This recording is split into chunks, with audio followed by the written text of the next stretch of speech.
ابراہیم علیہ السلام کے بیٹے اسماعیل علیہ السلام کے 12 بیٹے تھے۔ ان کی نسل اس قدر ہوئی کہ مکہ مکرمہ میں نہ سما سکی اور پورے حجاز میں پھیل گئی۔ ان کے ایک بیٹے کیدار کی اولاد میں عدنان ہوئے۔ عدنان کے بیٹے معد اور پوتے کا نام نزار تھا۔ نزار کے 4 بیٹے تھے، ان میں سے ایک کا نام مضر تھا۔ مضر کی نسل سے قریش بن مالک پیدا ہوئے، یہ فہر بن مالک بھی کہلائے۔ قریش کی اولاد بہت ہوئی، ان کی اولاد مختلف قبیلوں میں بٹ گئی۔ ان کی اولاد سے قصی بن کلاب نے اقتدار حاصل کیا۔ قصی کے آگے 3 بیٹے ہوئے، ان میں سے ایک عبد مناف تھے، جن کی اگلی نسل میں ہاشم پیدا ہوئے۔ ہاشم نے مدینہ کے ایک سردار کی لڑکی سے شادی کی۔ ان کے یہاں ایک لڑکا پیدا ہوا، اس کا نام شیبہ رکھا گیا۔ یہ پیدا ہی ہوا تھا کہ ہاشم کا انتقال ہو گیا۔ ان کے بھائی مطلب مکہ کے حاکم ہوئے۔ ہاشم کا بیٹا مدینہ منورہ میں پرورش پاتا رہا۔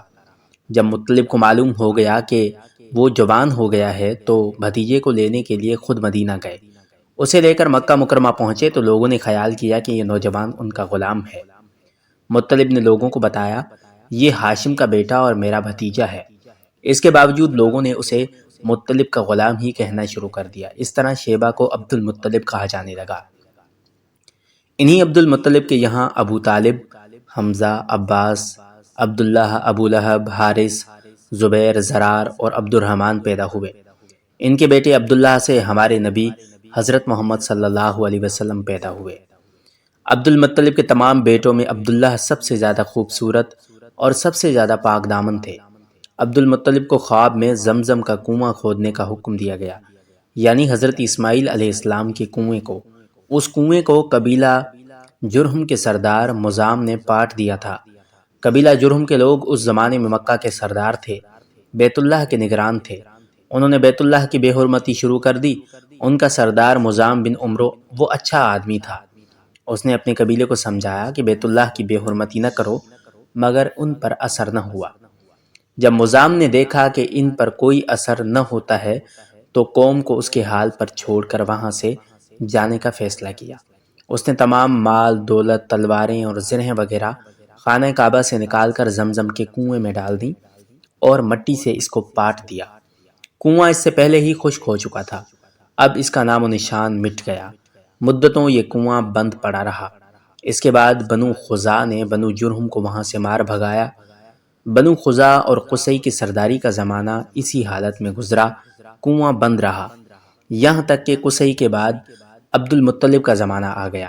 انہوں نے خواب دیکھا، خواب میں انہیں زمزم کے کنویں کی جگہ دکھائی گئی اور اس کے کھودنے کا حکم دیا گیا۔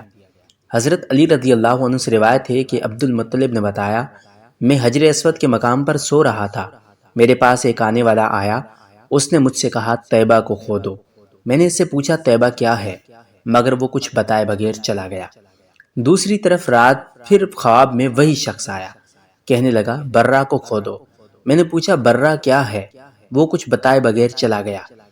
تیسری رات میں اپنے بستر پر سو رہا تھا، پھر وہ شخص آیا، خواب میں آیا اور کہنے لگا مزعونہ کو کھودو۔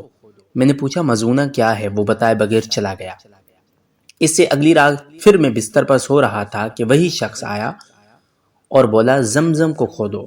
میں نے اسے پوچھا زمزم کیا ہے، اس بار اس نے کہا زمزم وہ ہے جس کا پانی کبھی ختم نہیں ہوتا، جو حاجیوں کے بڑے بڑے قافلوں کو، مجموعوں کو سیراب کرتا ہے۔ عبد المطلب کہتے ہیں میں نے اس سے پوچھا یہ کنواں کس جگہ ہے، اس نے بتایا جہاں گندگی اور خون پڑا ہے اور کوا ٹھونگے مار رہا ہے۔ دوسرے دن عبد المطلب اپنے بیٹے حارث کے ساتھ وہاں گئے۔ اس وقت ان کے یہاں یہی ایک لڑکا تھا۔ انہوں نے دیکھا وہاں گندگی اور خون پڑا تھا اور ایک کوا ٹھونگے مار رہا تھا۔ اس جگہ کے دونوں طرف بت موجود تھے اور یہ گندگی اور خون دراصل ان بتوں پر قربانی کیے جانے والے جانوروں کا تھا۔ پوری نشانی مل گئی تو عبد المطلب کدال لے کر آئے اور کھدائی کے لیے تیار ہو گئے، لیکن اس وقت قریش وہاں آ پہنچے اور کہا اللہ کی قسم ہم تمہیں یہاں کھدائی نہیں کرنے دیں گے، تم ہمارے ان دونوں بتوں کے درمیان کنواں کھودنا چاہتے ہو جہاں ہم ان کے لیے قربانیاں کرتے ہیں۔ عبد المطلب نے ان کی بات سن کر اپنے بیٹے حارث سے کہا تم ان لوگوں کو میرے قریب نہ آنے دینا، میں کھدائی کا کام کرتا رہوں گا، اس لیے کہ مجھے جس کام کا حکم دیا گیا ہے میں اس کو ضرور پورا کروں گا۔ قریش نے جب دیکھا کہ وہ باز آنے والے نہیں تو رک گئے۔ آخر انہوں نے کھدائی شروع کر دی۔ جلد ہی کنویں کے آثار نظر آنے لگے۔ یہ دیکھ کر انہوں نے اللہ اکبر کا نعرہ لگایا اور پکار اٹھے، یہ دیکھو اسماعیل علیہ السلام کی تعمیر ہے۔ جب قریش نے یہ دیکھا کہ انہوں نے کنواں تلاش کر لیا ہے تو ان کے پاس آ گئے اور کہنے لگے، عبد المطلب، اللہ کی قسم یہ ہمارے باپ اسماعیل کا کنواں ہے اور اس پر ہمارا بھی حق ہے، اس لیے ہم اس میں تمہارے ساتھ شریک ہوں گے۔ یہ سن کر عبد المطلب نے کہا، میں تمہیں اس میں شریک نہیں کر سکتا، یہ مجھ اکیلے کا کام ہے۔ اس پر قریش نے کہا، تب پھر اس معاملے میں ہم تم سے جھگڑا کریں گے۔ عبد المطلب بولے، کسی سے فیصلہ کروا لو۔ انہوں نے بنو سعد ابن حزیم کی کاہنہ سے فیصلہ کرانا منظور کیا۔ یہ کاہنہ ملک کے شام کے بالائی علاقے میں رہتی تھی۔ آخر عبد المطلب اور دوسرے قریش اس کی طرف روانہ ہوئے۔ عبد المطلب کے ساتھ عبد مناف کے لوگوں کی ایک جماعت تھی، جبکہ دیگر قبائل قریش کی بھی ایک ایک جماعت ساتھ تھی۔ اس زمانے میں ملک حجاز اور شام کے درمیان ایک بیابان میدان تھا، وہاں کہیں پانی نہیں تھا۔ اس میدان میں ان کا پانی ختم ہو گیا، سب لوگ پیاس سے بے حال ہو گئے، یہاں تک کہ انہیں اپنی موت کا یقین ہو گیا۔ انہوں نے قریش کے دوسرے لوگوں سے پانی مانگا، لیکن انہوں نے پانی دینے سے انکار کر دیا۔ اب انہوں نے ادھر ادھر پانی تلاش کرنے کا ارادہ کیا۔ عبد المطلب اٹھے، اپنی سواری کے پاس آئے، جوں ہی ان کی سواری اٹھی، اس کے پاؤں سے نیچے سے پانی کا چشمہ ابل پڑا۔ انہوں نے پانی کو دیکھ کر اللہ اکبر کا نعرہ لگایا۔ پھر عبد المطلب سواری سے اتر آئے، سب نے خوب سیر ہو کر پانی پیا اور اپنے مشکیزے بھر لیے۔ اب انہوں نے قریش کی دوسری جماعت سے کہا، آؤ تم بھی سیر ہو کر پانی پی لو۔ اب وہ بھی آ گئے اور خوب پانی پیا۔ پانی پینے کے بعد بولے، اللہ کی قسم اے عبد المطلب، یہ تو تمہارے حق میں فیصلہ ہو گیا، اب ہم زمزم کے بارے میں تم سے کبھی نہیں جھگڑا کریں گے۔